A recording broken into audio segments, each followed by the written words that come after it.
अगला टॉपिक है वो विधान परिषद में कृषि मंत्री कुमार सर्वजित ने घोषणा की है कि जल्द लागू होगा चौथा कृषि रोड मैप। उन्होंने कहा है कि गया में मोटा अनाज, दरभंगा में मखाना और बांका में बनेगा शहद का सेंटर ऑफ एक्सीलेंस।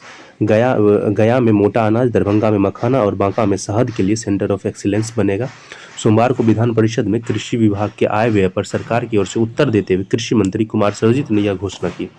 मंत्री ने कहा कि जल्द ही चौथा कृषि रोड मैप लागू होगा। 5,000 किसानों से विमर्श किया गया था, जिसमें हमारे मुख्यमंत्री नीतीश कुमार जी भी शामिल हुए थे। किसानों की कैसे आय बढ़े, चौथे कृषि रोड मैप का मुख्य उद्देश्य यही है। विभाग की खाली जमीन पर पीपीपी मोड से बीज का उत्पादन होगा। पीपीपी का मतलब होता है प्राइवेट पब्लिक प्राइवेट पार्टनरशिप, ठीक है। इससे बिहार कृषि हब बनेगा, किसानों को समय पर बीज मिलेंगे। मंत्री ने कहा कि केंद्र सरकार समय पर खाद नहीं दे रही है, तो खैर बिहार और केंद्र की समस्या है। तो हम बात करते हैं अब ये हमारा सेंटर ऑफ एक्सीलेंस क्या है। सेंटर ऑफ एक्सीलेंस गया में बनाया जा रहा है मोटे अनाज के लिए, ठीक है। दरभंगा में बनाया जा रहा है मखाने के लिए, और बांका में जो बनाया जा रहा है वो शहद के लिए। तो सेंटर ऑफ एक्सीलेंस होता है कि यहाँ पे एक तरीके का कैंप टाइप का बनाया जाता है। कैंप में क्या होता है कि बाहर से साइंटिस्ट वगैरह आते हैं। कैंप नहीं बोलिए, एक तरीके से एनवायरनमेंट डेवलप किया जाता है कृषि के लिए। तो बाहर से साइंटिस्ट वगैरह आते हैं, एक उत्कृष्टता केंद्र का हुआ। तो वो बाहर से साइंटिस्ट वगैरह आते हैं, वहाँ पे किसान भी आते हैं, किसान को ट्रेनिंग दी जाती है, किसान को भ्रमण कराया जाता है, पौधे कैसे तैयार करने हैं, बीज कैसे तैयार करने हैं, इन सब चीज़ों के बारे में किसानों को बताया जाता है, जिससे कि किसानों की आय दोगुनी भी हो और जो उनका जो नॉलेज है वो भी बढ़े। आज की न्यूज़ में कृषि रोड मैप की बात करी गई है, तो सबसे पहले देख लेते हैं कि पहला कृषि रोड मैप कब आया था। पहला जो कृषि रोड मैप जो आया था वो 2008 से लेकर के 2012 तक चला था, ठीक है। कृषि एक पंचायत भी हुआ था 2008 में। तो पहला जो था 2008 से 2012 के बीच, जिसमें क्या था कि कृषि विपणन और खाद्यान्न से ज़्यादा उत्पादन, और इसका क्या था कि कृषि विपणन और खाद्यान्न से ज़्यादा उत्पादन इसका एक महत्वपूर्ण हिस्सा था, ठीक है। उसके तहत क्या था कि ड्रोन से यूरिया का छिड़काव, नैनो यूरिया का प्रयोग, ये सब चीज़ें क्या थी, फर्स्ट कृषि रोड मैप की एक योजना थी, जिसपे पहल किया गया सरकार के द्वारा और किसानों के द्वारा भी पहल किया गया। दूसरा जो कृषि रोड मैप है वो 2012 से लेकर 2017 के बीच में चला था।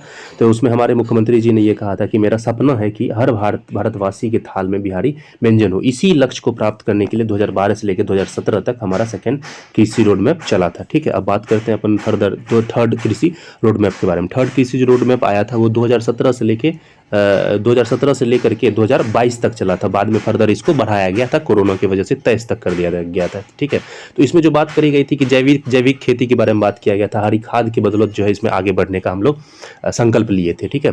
फिर उसके बाद इसी में बात करी गई थी कि डीजल की जगह बिजली चालित पंप सेट पर जोर दिया गया था, कि जिससे कि पॉल्यूशन से बचा जा सके, कृषि में लागत कम हो, किसानों की आय बढ़े, और किसानों की आय बढ़ेगी तो ऑब्वियस सी बात है कि हमारा जीडीपी भी बढ़ेगा, देश भी समृद्ध होगा, बिहार भी समृद्ध होगा। और अब बात कर लेते हैं कि चौथे कृषि रोड मैप, ये लागू होगा 1 अप्रैल 2023 से, ऐसी संभावना जताई जा रही है। इसका जो टारगेट है वो है उत्पादन तथा आय को दोगुना करना। जो किसानों की जो उत्पादन है और आय जो है उसको दोगुना करना। इसमें जो जोर दिया गया है, दलहन पे तो जोर दिया गया है, तिलहन पे जोर दिया गया है, लेयर फार्मिंग पे जोर दिया गया है, डेयरी, फिशरीज, मिलेट। आप जैसा कि जानते हैं कि 2013 को बाजरे का वर्ष घोषित किया गया, मिलेट ईयर घोषित किया गया। फिर उसके बाद कृषि विविधीकरण, फिर जलवायु अनुकूल कृषि। जलवायु अनुकूल कृषि करने का मतलब है कि जैसे टाल क्षेत्र है, मोकामा का टाल क्षेत्र है, वहाँ पे आपको दलहन की कृषि करी जाती है। खगड़िया हो गया, बेगूसराय होगा, यहाँ पे आपको मक्के की कृषि की जाती है, तो ज़्यादा बेनिफिशियल होता है। तो